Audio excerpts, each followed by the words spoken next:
দুজন ব্যক্তির ঘটনা পড়লাম। একজন ব্যক্তি প্রচণ্ড রকম আবেদ, প্রচুর ইবাদত করে। আপনারা জানেন ইবলিসও কিন্তু আবেদ ছিল, ইবলিস কিন্তু প্রচুর ইবাদত করেছে। এখন ওই ব্যক্তির একজন বন্ধু ছিল, এটা বানু ইসরাইলদের ঘটনা। তো সেই বন্ধু পাপী ছিল, বিভিন্ন কবিরা গুনাহ করত। আর এই আবেদ ব্যক্তি বারবার তাকে নসিহত করত, গুনাহ ছেড়ে দাও, তুমি পাপ করছো, গুনাহ ছেড়ে দাও। তখন সেই ব্যক্তি যে পাপ করছে সে বলতো যে আল্লাহ কি তোমাকে আমার রক্ষক বানিয়েছেন? আল্লাহ কি তোমাকে আমার উপর দারোগা বানিয়েছেন? আমাকে আল্লাহর হাতে ছেড়ে দাও, আমাকে নসিহত করতে শোনা।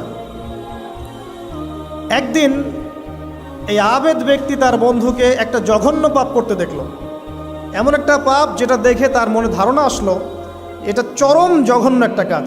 তখন সে মুখ ফসকে বলে ফেলল যে আল্লাহ তোকে আর মাফ করবে না, আল্লাহ তোকে জান্নাত দিবে না। আল্লাহ রাব্বুল আলামিন মালাকুল মউতকে এই দুজনের কাছে পাঠালেন, দুজনের রূহকে কবজ করা হলো। এবার আল্লাহ পাক তার সামনে তাদেরকে উপস্থাপন করে বললেন যে তোমাকে আমার রহমত সম্পর্কে কে গ্যারান্টি দিয়েছে যে আমি কাউকে রহমত করব কি করব না? যাও, আমি তোমাকে জাহান্নামে পাঠালাম, ওই ব্যক্তি যে আমার রহমত প্রত্যাশা করেছে আমি তাকে জান্নাত দিয়ে দিলাম। দেখুন, এই হাদিসটা শুনলে মনে হয় বাহ্যিক হয়তো বা মুখের একটা কথার কারণেই সে জাহান্নামে চলে গেল। আসলে বিষয়টা এমন নয়। বিষয়টা আমি আপনাকে বোঝাচ্ছি। বিষয়টা হচ্ছে ইবলিসের মতো। ইবলিস কিন্তু শুধু মন থেকেই বলেনি যে খলাকতানি মিন নার ওয়া খলাকতাহু মিন তিন, আমি কেন তাকে সেজদা করব আদমকে, আদম তো মাটির তৈরি আর আমি তো আগুনের তৈরি। এটা ইবলিসের শুধু মৌখিক স্টেটমেন্ট ছিল না, কারণ কি ছিল? আবা ওয়াস্তাকবার, সে উদ্ধত হয়েছিল, অহংকার প্রদর্শন করেছিল। ভিতর থেকে ইন্টারনালি সে অহংকারী ছিল, সে আন্ডার এস্টিমেট করে কথাটা বলেছে, শুধু মৌখিকভাবে বলে নাই। কিন্তু ঠিক এই ব্যক্তির ঘটনা এমনই, সে মন থেকে অহংকারী হয়ে উঠেছিল, যদিও বা সে আবেদ ছিল। এখানে আমরা যারা প্র্যাকটিসিং মুসলিম হওয়ার চেষ্টা করছি আমাদের জন্য এখানে নিদর্শন আছে। অচত নামাজ পড়েই ভেবে বসবেন না যে অনেক কিছু করে ফেলছে, এক চিল্লা দিয়ে মনে করে ফেলবেন না যে দিনের জন্য অনেক কিছু করে ফেলছে। একটা হজ করেছেন, ওমরা করেছেন, সিয়াম রেখেছেন, দিনের জন্য দান সদকা করেছেন, একটা মাদ্রাসা মসজিদ করেছেন, ভেবে বসবেন না আপনি সব অনেক কিছু করে ফেলেছেন এবং অন্যরা সব ককরোচ তেলাপোকা, ওরা জাহান্নামে যাবে, এমনটা মনে করবেন। জানি না আমরা যে কার আমলের কতটুকু আল্লাহর কাছে কবুল হচ্ছে।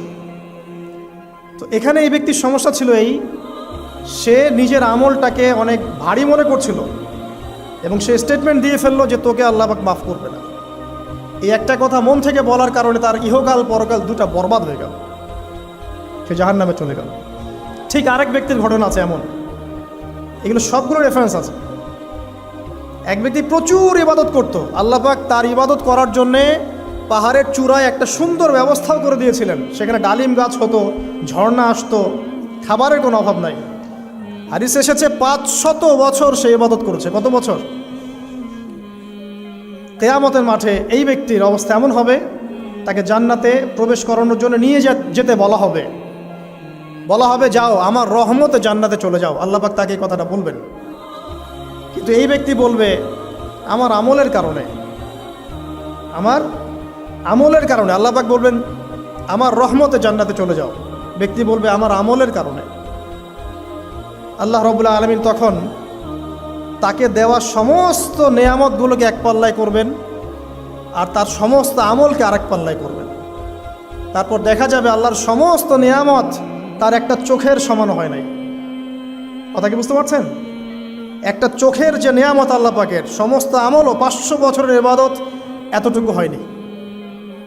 তারপর তাকে বলা হবে ওকে জাহান্নামে নিয়ে যাও। এবার জাহান্নামে যাওয়ার সময় সে বলবে আল্লাহ তোমার রহমতে আমাকে মাফ করে দাও।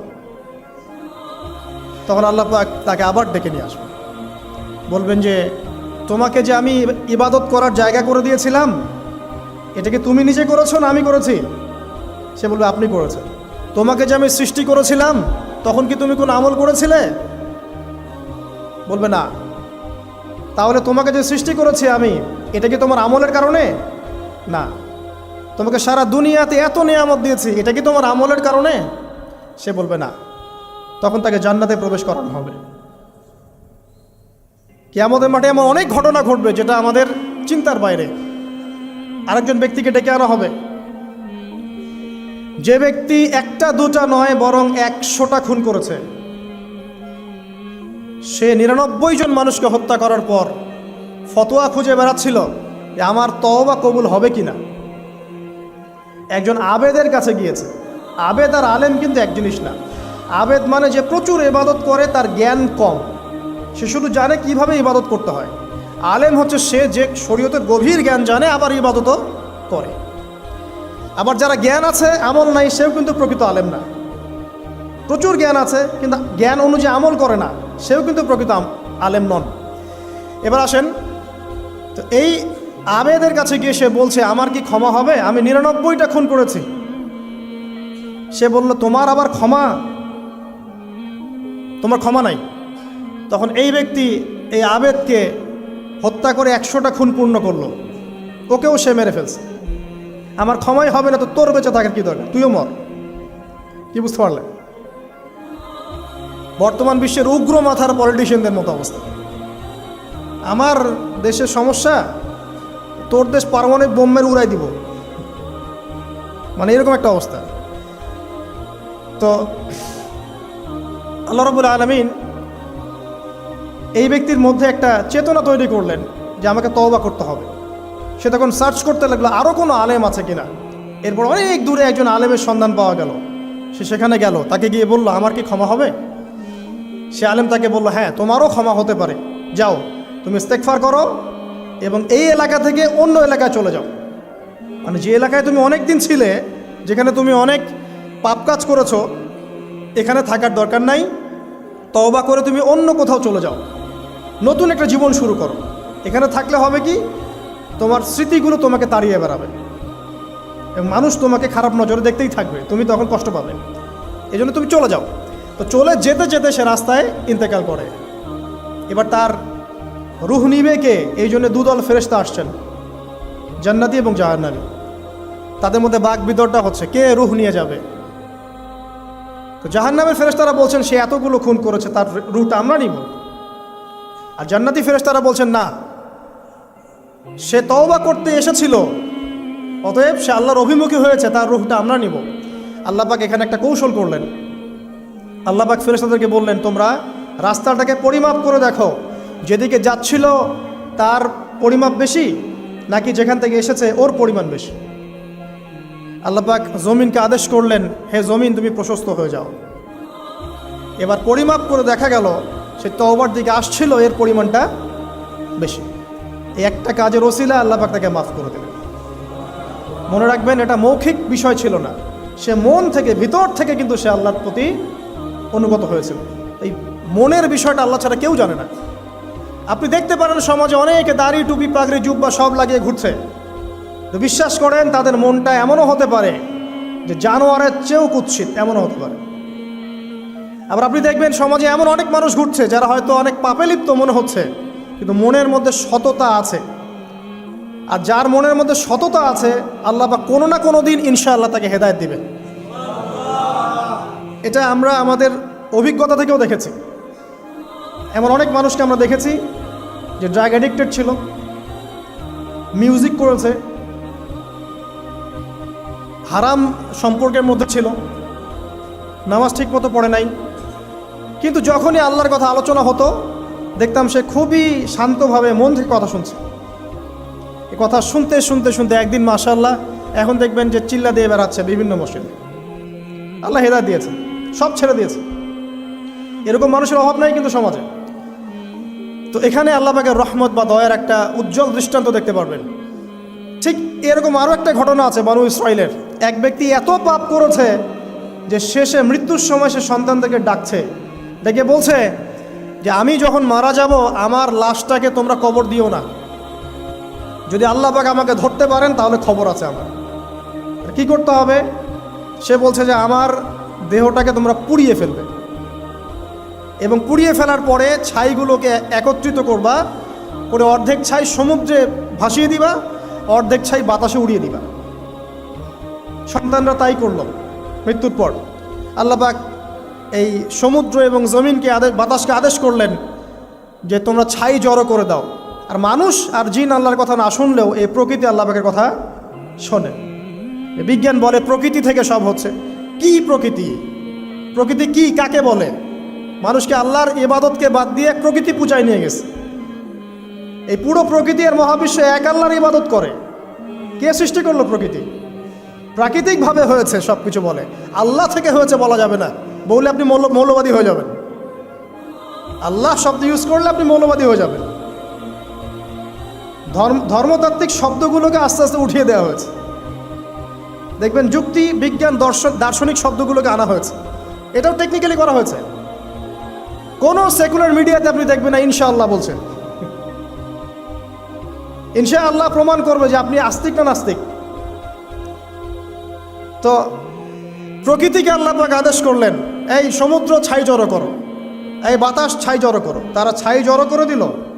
এই ব্যক্তিকে বলা হচ্ছে তুমি জীবিত করে আল্লাহ পাক বলছেন তুমি যে এই কাজটা করেছিলে, লিমা ফাআলতা হাদা, তুমি এই কাজটা কেন করেছো? তখন এই ব্যক্তি উত্তর দিচ্ছে, মিন খাশিয়াতিকা ইয়া রাব্বি ওয়া আনতা আ'লাম। হে আল্লাহ, আমি আমার বুঝে যা এসেছে আপনার ভয়েই আমি এই কাজটা করেছি। আর আপনি খুব ভালো করেই জানেন যে আমি আপনার ভয়ে করেছি নাকি অন্য কোনো কারণে করেছি। মানে আপনি আমার মনের কথা জানেন। আল্লাহ পাক তাকে মাফ করে দিলেন। আপনাদেরকে আমি সেই ব্যভিচারী মহিলার কথাও মনে করাই, যে ছিল একজন প্রস্টিটিউট মহিলা, পতিতা, যেটা আমরা বলি সমাজের ভাষায়। যদিও এখন নতুন শব্দ এসেছে সেক্স ওয়ার্কার বা যৌনকর্মী, এবং এগুলোকে আমরা এখন প্রমোট করছি। আমরা এখন অশ্লীলতাকে প্রমোট করছি। এই কথা বলতে আমাদের বুক কাঁপা উচিত নয় যে আমরা এখন অশ্লীলতাকে প্রমোট করছি। আমরা এখন কাপড় খোলার সংস্কৃতির দিকে যাচ্ছি। যে কাপড় খুলে দিয়েছিল ইবলিস। ইবলিস আমাদের বাবা মার কাপড় জান্নাতে খুলে দিয়েছিল। এটা কি জানেন? ফল খাওয়ার পরে এই ফল খেতে কে প্রলুব্ধ করেছে? ইবলিস। গাছের কাছে গিয়ে ফল ভক্ষণ করার পর সর্বপ্রথম আমাদের পিতামাতার গা থেকে কাপড় খুলে পড়ে গেছে। তা আমাদের পিতামাতাকে মহাবিশ্বে নগ্ন করে দিয়েছে ইবলিস। আর তার অনুসারীরা এই জমিনে আদম সন্তানদেরকে নগ্ন করছে এখন।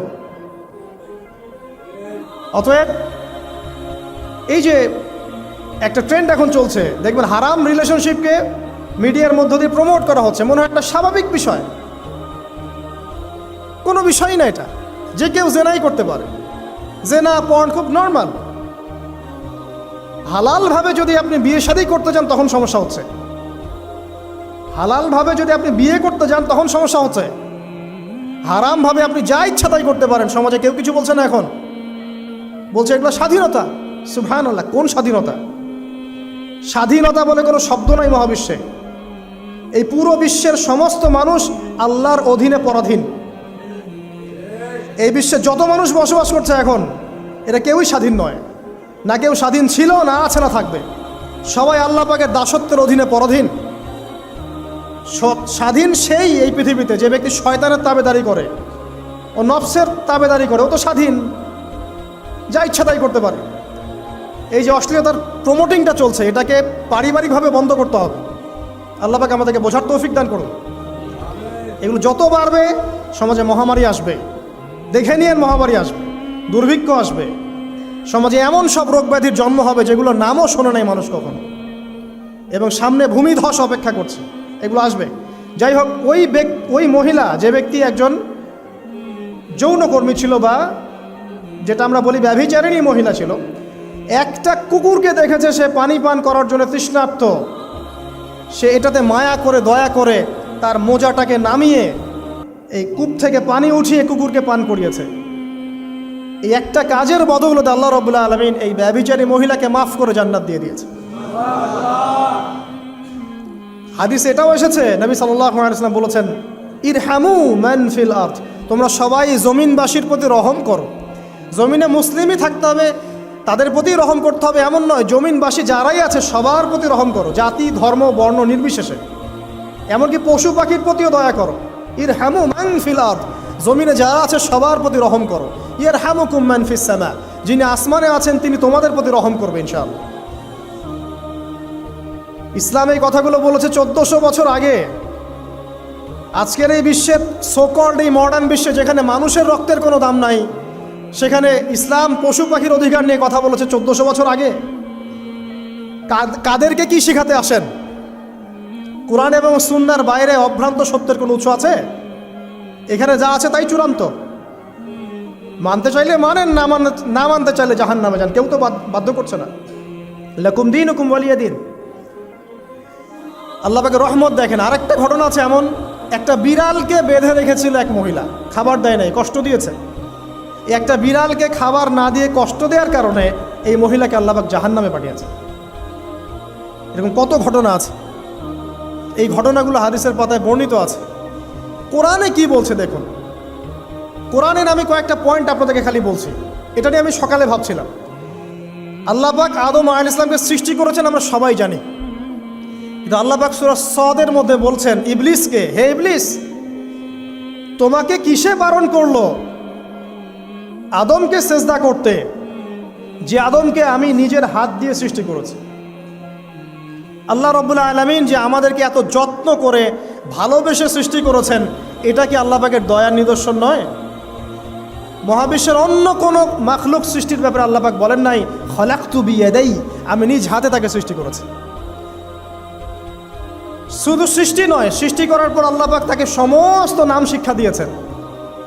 এই যে জ্ঞান শিক্ষা দেওয়া, জ্ঞান, এটা আল্লাহ পাকের সবচেয়ে বড় নিদর্শনগুলোর মধ্যে অন্যতম। এবং আল্লাহ পাকের সবচেয়ে বড় দয়া, আমার মত এটা,